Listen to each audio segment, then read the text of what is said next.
everyone, welcome back to Voices of Vicenza. Cayman and Randy here. Voices. One more time, voices. We got 4 people. So iconic. Yeah, and today we're here with 2 special guests, Rick from our PAO office and Kevin from operations. Thank you very much for having us. Yeah, thanks for being here. Thanks for the invite. I hear we're going to talk about some very interesting, kind of different for this podcast, a little bit of a World War II topic today. Yeah, we realize that a lot of folks that are in our community don't realize that, right where they walk every day, all the time here in Vicenza, they're walking through what 80 years ago was a battlefield. Mm-hmm. It was American soldiers fighting Germans in this northern Italian city. And so we're going to take a little bit of time because we're in the 80th anniversary year of this to just highlight some of the things that happened right here in Vicenza, and hopefully it'll get people interested in going out and finding out a little bit more about it. Absolutely. And, to your point, I had no idea about this until I started working in this PAO office. So before we get into that, though, is this a hobby for you, an occupation? How'd you become interested in this topic? Well, Kevin and I actually met a couple of years ago. We're both former tankers. Oh, okay. And so tank battles are kind of interesting to us. And he walked into my office and he saw a old photograph that I have of the tanks on April 28, 1945, going into Vicenza. And he said, "Oh, do you know about this?" And I said, "Well, a little bit." Well, apparently Kevin had been doing his homework. And Kevin, what had you done, to find out about the battle? So I had essentially retraced published liberation routes, wow, battle maps, and figured out where a lot of these photos were actually taken. And all by yourself, no collaboration. I spent a lot of time on Google Maps. It was during COVID, so he had a lot of extra time. It was Some a free COVID time. project, yes. Some free time. So here locally, one reason we all kind of care about this is because not many people know about it, but it happened. Our front line is in our front yards in almost Vicenza. here, and I know we were just watching this video on YouTube. Yeah. Right? And you're seeing the Palladio, you're seeing Corso San Felice. Yeah, so this is real. This really happened here, and we can all relate to, we go down these streets, we're like, that's where that happened, right? That's some of the stuff you guys have seen. Even Caserma del Din, where our soldiers and the headquarters of CTAF and the 173rd was an active battlefield. It was also a place where the soldiers bivouacked and took care of their wounded and their fallen soldiers after the battle. So, yeah, to think that this has happened all around where we live and work and play now. So, yeah, to be able to share a little bit of it. And we just realize, I think, as we get further away from 80 years ago, talking World War II, there are fewer and fewer people that even understand right. What were we doing fighting Germans in Italy in World War II? Like, what was it all about? Yeah. Exactly. So, yeah, my grandparents, maybe some of us here old enough for that, fought in World War II. And one of the soldiers that we're working with right now, Gabe, his his grandparents were only born maybe in time to fight in Vietnam, potentially. So that's what we're dealing with of a generation. And he's even at the 25 range. So what about the 20-year-olds? There was only, the Gulf. And so where did this all start? When did the soldiers start, pushing up into Italy, into Vicenza? Kind of walk me through the timeline there. Yeah, that's a good question. So Germany had occupied Italy. Italy at the time was fascist under Mussolini. About 1943 was the first time it was in Sicily, the first landings.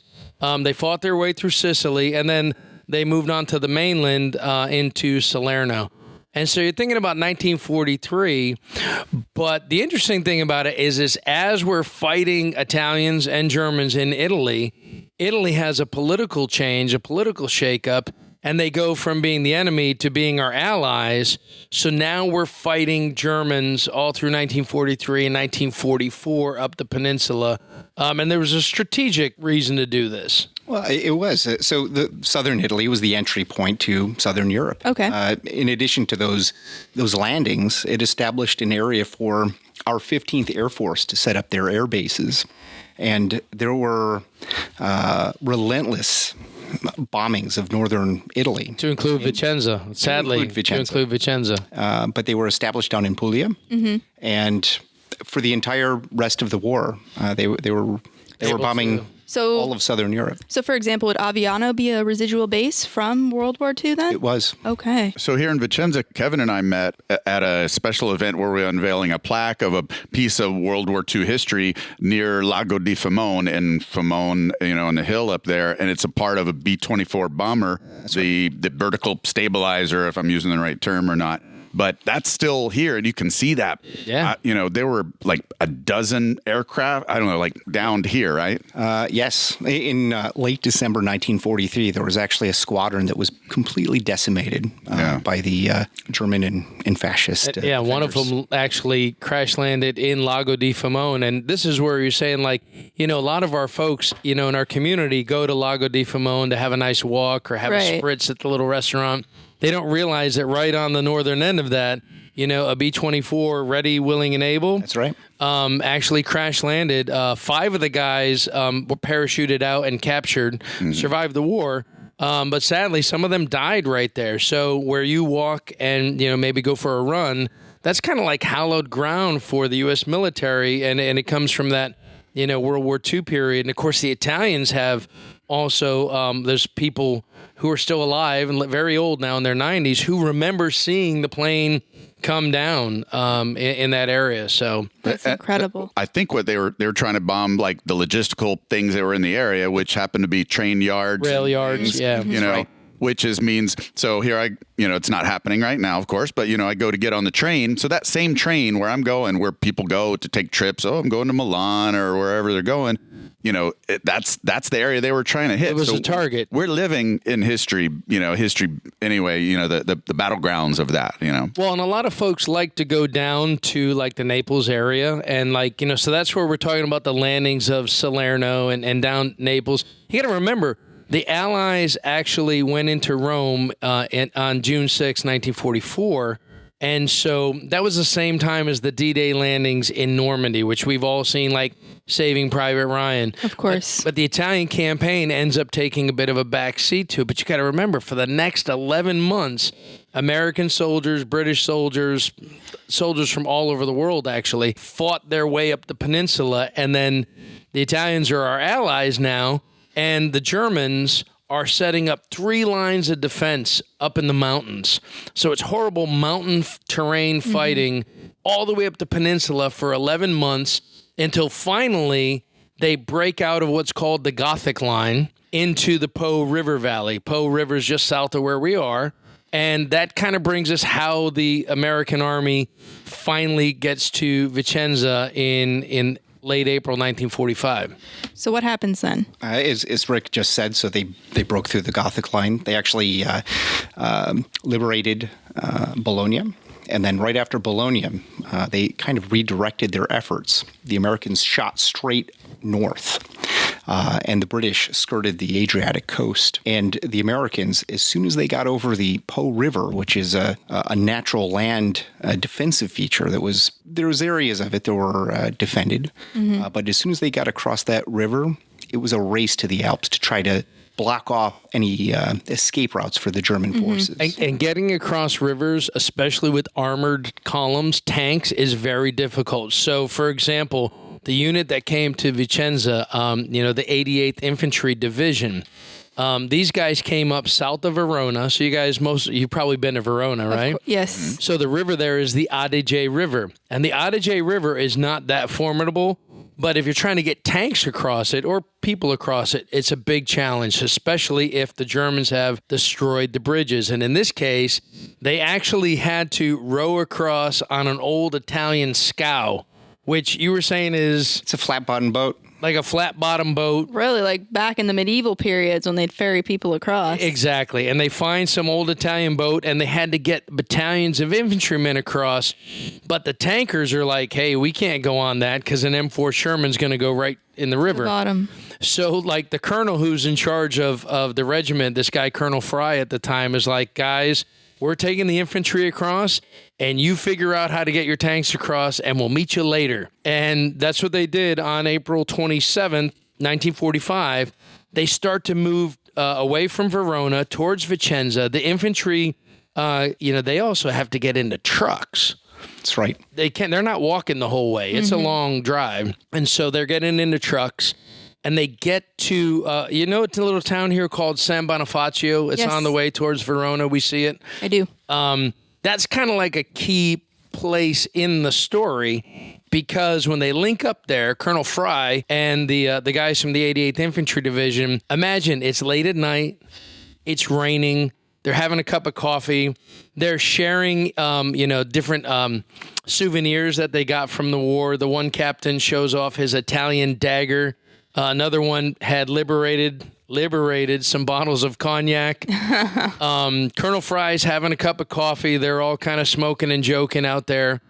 And a Piper Cub plane. You can imagine a little small plane flying through the night. So what is that? It's a single engine. For those of us who don't know. Single engine plane for maybe 2 or 3 people. Okay, is this like a reconnaissance plane? It could be used as reconnaissance. Okay. In this case, it's General Kendall, the commander of the 88th Division, and they drop a note out of this plane onto this group of soldiers, and Colonel Fry reads the message, and it says, form a task force. Take some tankers, take some infantry, take some engineers, take some artillery, take some tank destroyers, and move on Vicenza. Now, this is the part, and Kevin and I have talked about this a lot. It almost sounds like a football coach talking to his guys. So a general personally dropped this note. He might have been in the plane. He might Allegedly. have not, but he actually signed the note, Okay. and he actually wrote in his own handwriting, by the way, the 91st Infantry Division is coming up from Padova. Move on Vicenza. We want to beat them there. It sounds like a little football play. It does. Little competition. But these guys, you got to remember, they had fought their way up the entire peninsula. So their knowledge of how to take these cities, was kind of automatic at this point. Mm-hmm. But I'm sure they're tired by this point as well, though. Must have been exhausting. Yeah. And you got to remember, they're moving 20 miles a day. So they finally get to the outskirts of Vicenza about 11:30 at night on the 27th of April. They take a little bit of a pause. It's raining, light rain. And now we're going to talk a little bit about what actually happened here. That morning, it was raining. It was storming. There was a lot of fog, lots of rain. The ground is marshy, and the task force is approaching the city. And about how many people are in this task force? Oh, geez. Approximately. Ballpark. A few hundred. Okay. About the size of, the less than a brigade. I mean, more than a battalion, less than a brigade. But, Okay. but basically, this road because you guys get off the Vicenza Ovest exit, when you come into the city on that side. That's where this is all starting. Mm-hmm. So if you're listening to this and you know that area, it's the SR11 road that's coming in from Verona. Think the old road before the autostrada was built. Mm-hmm. So, Kevin. Yeah. So that morning, they're slowly making their way into the city. There had been some firefights the previous evening. So the comment you said as far as not getting a lot of sleep, that's very accurate. Everyone's tired. Mm-hmm. They can taste the end of war at that point. Yeah. And they have to move fast because, again, they have to get to the northern borders as fast as they can. So this is still a very important city. Mm-hmm. Because they're trying to block the Germans from escaping up into the mountains north of us. There's the Alpine passes. Mm-hmm. So They want to prevent their retreat. Exactly, to either kill or capture as many as they can so the Germans couldn't get back into Austria, which would be a much harder fight. And it was kind of touched on a little bit earlier, but Vicenza was at the crossroads of not only a lot of rail, but a lot of roads, improved roads. So it was strategic for the Germans for them to leave and to kind of have delaying actions. And that's exactly what was happening here in Vicenza. The columns would be moving out, and there would actually be German soldiers that would let the column pass. They would be in their little hidden areas and then shoot at the Americans either from the side or from the rear as they were going past. So imagine what that was like. Yeah, I think I can visualize it. I feel like I've seen that tactic in movies before. If you've watched any recent World War II movie, you've seen these types of things happen. Mm-hmm. But yeah, that's exactly what happened that morning. And what was supposed to be a pretty easy, or what folks thought was going to be an easy taking of the city, ended up being about anywhere from a 2 to 4 hour problem for them. The official historian for the 752nd Tank Battalion that led the column in is a guy called Bob Holt from Connecticut, and his father was one of the tankers in the battalion in World War II. But he interviewed hundreds of veterans of the 752nd Tank Battalion who had fought their way all the way through Italy. But as soon as they mentioned Vicenza, the guys stopped. They said it was absolute horror for about 2 hours. It was arguably some of the hardest fighting that they had in the entire war. So, Kevin, what exactly was happening these 2 to 4 hours? Paint a picture. So is they're driving their armored vehicles down the main road, SR-11 as we would know it today. There was soldiers along either side of the road in ditches, kind of skirting those roads. And they start getting engaged by whatever the Germans had left. And most of it was machine guns, sniper rifles. The Panzerfaust. And then the Panzerfaust. What is a Panzerfaust? It's, I think commonly we call it a bazooka. I think modern soldiers would know it as like an AT-4, an anti-tank weapon. And they were set up in some of the buildings along that we see. There's still buildings that exist. And they would shoot these Panzerfausts, and it basically punches a hole right through the armor. In the Corso San Felice Fortunato, where the SR-11 comes in, it's called Via Verona now. We took about 19 casualties, dead and wounded, in this area. And there's great footage of this. We're going to put the link in the description where Tech 5 Schmidt actually has the film. And then Kevin actually recovered it from the National Archives, the digitized film of this. So you can actually see all the stuff we're talking about on YouTube, and we'll put the link in the description. So the Germans are throwing everything that they have at the Americans, and the Americans were thinking, oh, this is going to be a cakewalk at this point. It's the end of the war. And the Germans are like, wait a second, just kidding. Exactly. And once they battled past the outskirts of the city, that's where some additional fun started taking place. Which was also near Dalmalin? So there was actually fighting right in the city. In the centro. Yeah. Right in central Vicenza, in the historic district. There's a Piazza Matteotti, probably mispronouncing that just a little bit, but there was documented photo and film of U.S. and partisan fighters engaging those snipers. And that's got to be tough because that's close quarters. Absolutely. So our army dealt with urban terrain or combat in urban terrain. It absolutely happened then, and it was terrifying for them. You mentioned the partisans. So the partisans were civilians who probably were from this area, and they were giving intelligence to the U.S. Army, like, hey, the bad guys are here, or hey, it's okay to go here. And then there's actually footage, again, we'll share some of this stuff, where you see American infantrymen and partisans like shooting at snipers in Vicenza. And these are neighborhoods that and you see all the time. And what was the turning point? So they're downtown, they're fighting the Germans. Obviously, they're taking heavy casualties. What was the turning point for the Americans wherein they're taking Vicenza? Well, they rounded up a lot of bad guys. And you have another column of Americans that's actually coming up Riviera Barrica from the south, from the 91st Infantry Division. It's called Task Force George. So anyone who lives around anywhere from Barberano to Nanto, Castagnero, Longare, this was also another running battlefield where another column of soldiers was coming up from the south. And again, they're getting sniped at. They're getting in little firefights along the way. And finally, at Longare, where we have, Caserma Mioto now, this is where the peace kind of began that day, because the fighting stopped, and then they made their way in, with the help of the partisans too, into Vicenza. So you have the 88th coming in from the west. You got the 91st coming up from the south. And I think probably it's safe to say that we kind of overwhelmed the German defenders at that point. So we take the city, and there's these great scenes that, if you read the official histories of this, where a blonde woman comes out onto the balcony and yells, "Viva Americanos!" And then the people come out in the streets. And then when you watch the videos of this or the film of this, they're handing bread to the soldiers, and they're high-fiving the tankers as they're driving down the Corso Palladio right by Teatro Olimpico. So, there's this sense of, joy that the Italians had that they were liberated. Mhm. And that all happened the morning of April 28, 1945. And why do you think this is significant, for our community, our garrison, the soldiers to be aware of this battle? Well, I'm glad if I can jump in one on, so Randy, you mentioned Damelin. Yes. You remember most folks don't even know Damelin anymore. Yeah. But Damelin used to be the airfield here in Vicenza. We now know it as Caserma del Din.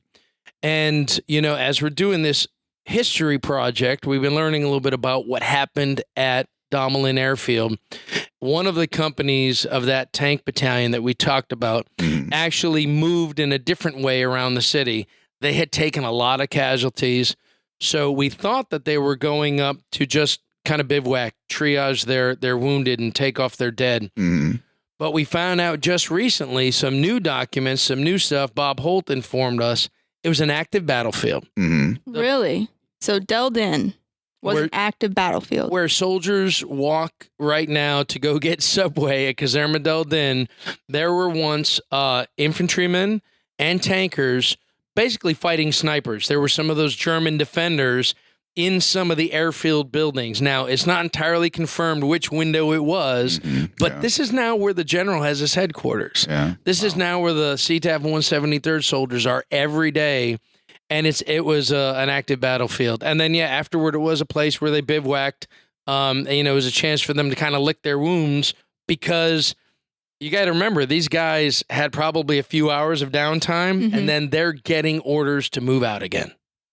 And to kind of further expand on Del Din, maybe that's a different story down the road, but Damelin at the time, the Air Force had both the American and British Air Forces had both bombed it heavily. And just as recent as just a few years ago, they were pulling bombs out of the former runway. Really? It's there's a lot that went on there. So as this is all wrapping up, I know like when it's over, it's not just like, oh, everybody go home now, but people are starting to figure out, hey, this is over. And I know there's a special story the Public Affairs Office had to do with 2 years ago now. What was that? When we gave the cake back to Mary Mion. So, it actually plays in right into the next part of what happens in the battle, which is the American soldiers who took Vicenza are then ordered toward the Brenta River. Now, a lot of our family members live out towards San Pietro in Gu. I always loved that, San Pietro in Gu. And they don't realize that they're living in what's actually another active battlefield. There was another large-scale confrontation as we establish a bridgehead at the Brenta River. And one of the people who lived out there was 12-year-old Mary Mion. And by her own account that she shared with us, she's under the stairs with her mom drinking grappa, the local moonshine. There's fighting all around her house. And in the morning, it's like Dorothy opening the door into the land of Oz. It's all changed. And there's an American command post right next to their house. And her mom says, Mary, we're liberated. I'm going to bake you a cake. Now, you got to remember, war rationing. No chocolate, no Eggs, sugar, flour. Yes. She cobbles something together for Mary's 13th birthday cake and sets it out on the windowsill, and we have hungry soldiers. Oh, no. The soldiers took her cake and they ate it. And then for the next 77 years, Mary told everybody, and she became a fairly influential person in the city, she told everyone the Americans stole her birthday cake. So yes, when we were trying to bridge some of the community relations here recently, we had an event down in the Giardini Salvi, which is adjacent to the Corso San Felice Fortunato. We were all there. Kevin, you were there. I was there. And we gave her cake back. Yeah, it was for her 90th. For her 90th. It was really beautiful. We all sang her happy birthday in English and Italian. She cried. I cried. It Coming back was awesome. Full circle. And this is something we can see in the news. Like, it was on the Today Show, right? It was on the Today Show, Washington Post. It was internationally shown throughout the news media, and you can still Google the name Meri Mion and see all the different things about it because it was shared widely. And, it just shows that, the interest in this period of history, is still alive. People are still interested in it. And talking more about present day, where can people go to learn more about this? Are there any museums, plaques, perhaps? Yeah, I mean, the first stop locally to me would be Montecchio Maggiore. So if you haven't been over there, that's where the Romeo and Juliet castles are. Yes. But also in Montecchio is the World War II museum that has, actual Shermans and half tracks and things like that. They preserve the vehicles. They still drive many of them. They have some fantastic displays as well. Yep. But then online, I mean, there's just so many resources. And also this by Lago di Famone, the lake that's in the town, it's up this hill. Maybe you can tell better where it is, but we'll definitely have links in the description for the places, to go to, some of the, historical footage that you can see. And even Outdoor Rec does have some trips sometimes, mostly World War I focused, I think. World War I, yeah. But, there's things in the community you can reach out. We're always here in Building 10 if you need to come say hi and talk history. Yes, and we have our subject matter experts, Kevin and Rick. And seriously, I hate to say Google's your friend, but I mean, if you were to Google U.S. Army World War II and Vicenza, the official histories come up, and some of them are very well written. It's interesting stuff. That's where we're getting a lot of our source material, what we're talking about today. Mm-hmm. Yeah, and if you start digging into the 88th Division history, they actually have all of their subunits, like the battalion histories, published, and they tell a really nice story. And Kevin, are you planning on publishing your work anywhere? Or I've worked on a couple of things. There's I guess an informational brochure that. Okay, so it's in the works. Well, some folks might just in case anyone's interested in what exactly you've been researching as well. And I think Rick and I have discussed maybe doing a that's the next step. Rides. Yeah, the next step is we have a lot of people who are like, let's do a staff ride and go down to Monte Cassino or Anzio. I mean, this involves hotels and train rides and trips and whatnot. And for our soldiers here at Vicenza, you don't have to go that far. So we've already had, like, the 509th came to us recently and said, hey, can you guys walk us through this and do it like a local staff ride? But the goal is that this type of information and the videos we're going to share with the description is that soldiers or even family members who are interested in this can actually go to those places, hold up the phone, look at the video playing on YouTube, bring down the phone, and you'll see exactly where the battles took place, based on the historical footage. Absolutely. Well, gentlemen, this has been extremely informative and very interesting, and I'm sure the entire community is really going to enjoy listening to this and learning a little bit more about Vicenza and the surroundings. Thank you so much for coming on the podcast, and hopefully we'll be able to have you on for maybe a second episode regarding Battle of Vicenza. There's lots of history to talk about. Absolutely. Well, thank you, Kevin. Thank you, Rick. Thank you very much for having me. Yeah, thanks for being on Voices of Vicenza. Yes. Ciao, ciao.